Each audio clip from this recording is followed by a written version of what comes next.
Big weekend for Baylor football, which doesn't usually happen at the end of January, but in this case, junior day, a big time success for this Baylor football program. And it was a success before anyone even walked in the door. Okay, because this lineup that they had at their junior day Sunday at McLean Stadium is off the charts good, especially for Baylor, especially for a program that's still building to get back to that standard. I think we'd all agree on that. This was a really awesome 8-5 season. The way it started out at 2-4 to be 8-5 at the end of it, yeah, it's pretty fun. It's pretty impressive. I know other fans will laugh at that, but this is truly just the beginning for Baylor football. And the 2025 turnaround they had for recruiting, the class of 2025, cannot be understated. And it kind of started at this event last year. In fact, Bears Illustrated 247, they pointed out that, this was a case last year where there were 8 uncommitted guys who were 3 stars or higher that came to this junior day event a year ago that signed on with the class of 2025. Like, that's a pretty good return, man. And Will Turboff, who writes those articles and follows this, boots on the ground, our Baylor recruiting expert, friend of the show, was on the Matt Mosley show, ESPN Central Texas, on Friday, and was talking about this event and who was coming to it. And one of the big takeaways that he had from it, from talking to guys, and one of the big takeaways I had from his talk with Mosley, is he said, there's a couple of these guys, a couple of these 4 stars that I've talked to, and it's coming down to Baylor and Texas. Really? Because I had a flood of comments in my videos the past few weeks about how much better Texas is than Baylor, and how it's even crazy to think that Baylor could have a comparable year to the Texas Longhorns next year. But this is stunning news. By the way, Texas is going to be very good next year. That's not what I was saying there. But Baylor could well be the second or first best team in Texas next year if the Longhorns slip up a little bit. I think Baylor has that kind of potential to be in the top 2. I really do. And now you hear about the future of this. And look, I'm not naive. Steve Sarkisian will get his fair share of blue chip recruits. But when you're talking about a couple of 4-star guys within the state of Texas that both Baylor and Texas are pushing hard for, and that it's 50-50, a toss-up between those 2 schools, that's already a win for Baylor. That's already raised the standard of where they were last year, the year before, and the year before that. No disrespect to anyone who came in those recruiting classes in 22, 23, 24. But you saw the results on the field in terms of what Baylor was doing. It was not good enough. And that's why they went out and they got Keenan Hall.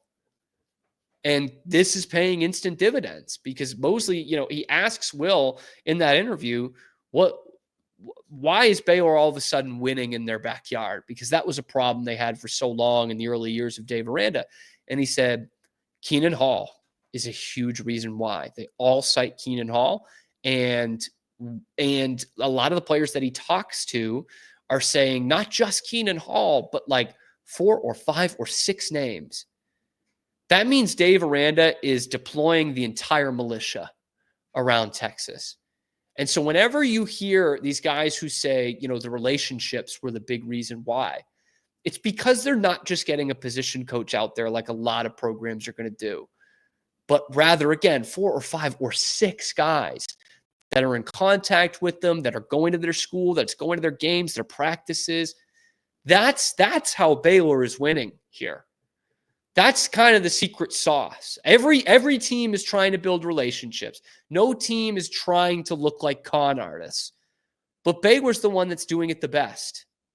And that's what has started this significant momentum that started with the class of 2025 and really started with this junior day last year.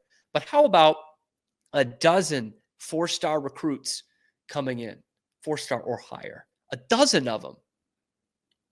And they're names that right? Quinn Murphy, we talked about at the end of last week, the 4-star 2026 quarterback out of Argyle Liberty Christian. He's playing for Jason Witten. Jason Witten's son, Cooper, the number 2 ranked safety in America in his class. He was there as well on Sunday. And some of these local guys, I know for you Baylor fans, this is like, finally, man, finally, these local blue chip prospects. We talk about Micah Hudson as this pipe dream through the transfer portal. And really, Baylor should have been at the table when he was in high school, man. He was going to school 40 minutes from Baylor's campus.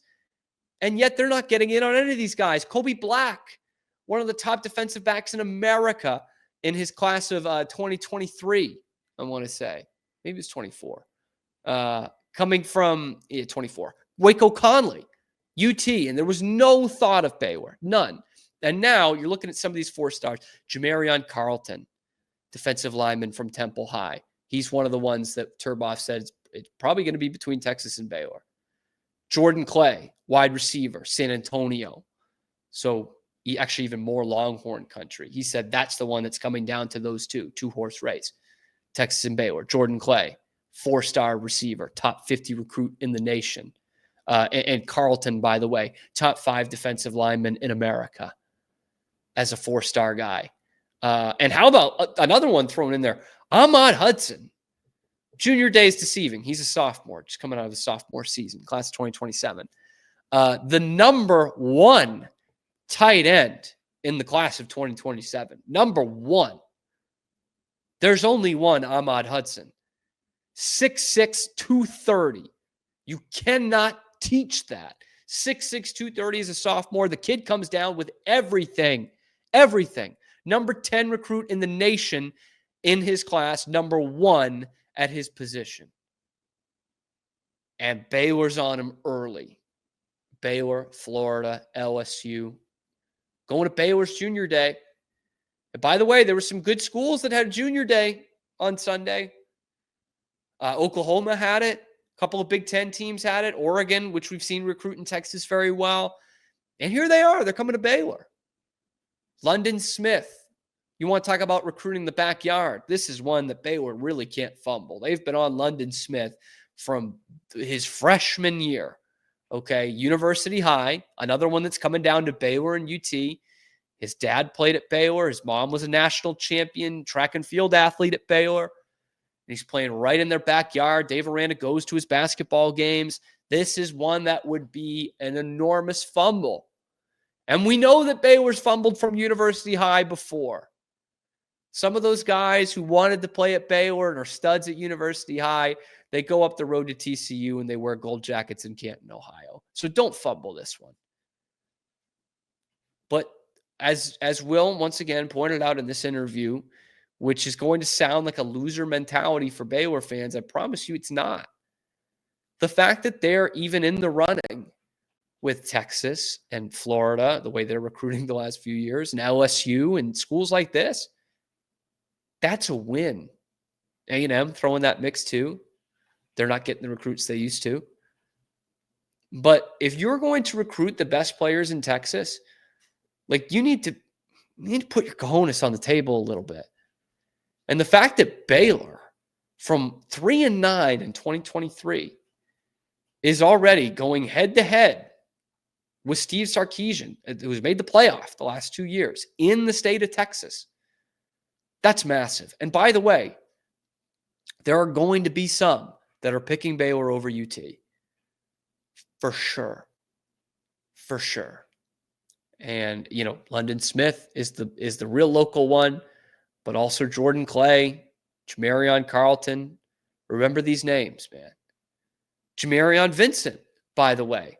You can watch him locally in Waco. Another Conley kid, 4-star guy, plays quarterback for them. Big, tall, lean, looks like Cam Newton running out there. Probably going to be a corner or safety in college. That's what he's projecting at right now. And he's projecting as one of the best corners in the state of Texas, if not America. One of the best in Texas, therefore one of the best in America. Start keeping an eye on this. We saw this momentum pick up big time with 2025, and now they're setting the bar even higher. Keenan Hall, Aaron Hunt, all these guys, all these positional coaches going out there. This has been a total team effort from Baylor and Dave Aranda's staff. And man, it's exciting to see what is going to happen with this class of 2026. You saw a little bit of it today, Sunday. You started to see the beginning of it, but it's only going to grow. And honestly, guys, the way I'm looking at it right now, and this is with even you just had a decommitment from Davis Penn from South Lake Carroll at running back. But just through the first couple of commitments of this class and the living rooms that they're in for this class, this is going to be the best recruiting class Baylor's had in a long time. Maybe even back to the Bryles days, truly. So keep an eye out for that.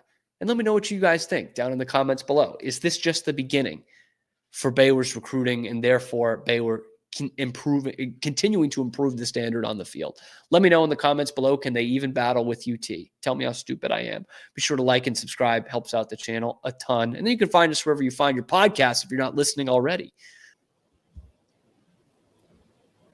Thank you for making it to the end of the video, and thank you for making the Locked On Podcast Network part of your daily routine. We have got you covered with the most Baylor Bears athletics coverage of any outlet that's not directly tied into Baylor University. So if you want more of that, be sure to like and subscribe. Ring that notification bell to get notified every time we're dropping a video here on YouTube or wherever you get your podcasts. Thanks, and sick 'em.